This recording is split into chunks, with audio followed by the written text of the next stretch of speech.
First దొండకాయలను కోసుకొని ఒక్క 2 స్పూన్లు ఉప్పు వేసి దొండకాయని ఇలా ముక్కలుగా చేయండి, సన్నగా బాగా పిసకండి.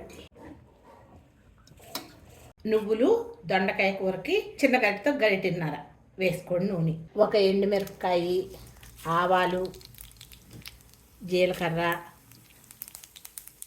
శనగపప్పు, కొంచెం మినప్పప్పు వేసుకొని ఒకసారి తిప్పండి.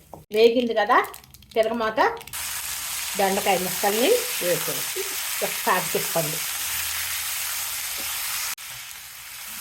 ఉప్పు వేసి పిసికాం కదా, అందుకని లాస్ట్లో చూసి వేసుకోండి, ఉప్పు పట్టదు. ఇలా వేసేసి మూత పెట్టేసేయండి, సిమ్ మీద పెట్టి.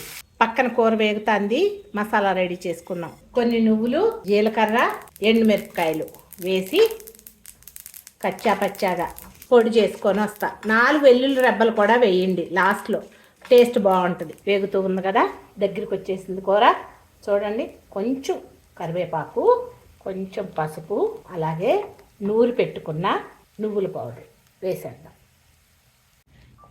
ఒకసారి తిప్పుకోండి. దీంట్లో మనం ఉప్పు వేసి పిసికాం కదా, ఈ టైంలో ఉప్పు చూసుకొని మీకు ఏదన్నా ఉప్పు తక్కువైతే వేసుకోండి. నాకైతే ఉప్పు సరిపోయింది, నేను అసలు ఉప్పు వేయలేదు. ఇంతేనమ్మా, దొండకాయ నువ్వుల కారం కూర రెడీ. టేస్టీగా ఉంటుంది, హెల్దీ రెసిపీ. ఒకసారి ట్రై చేసి చూడండి.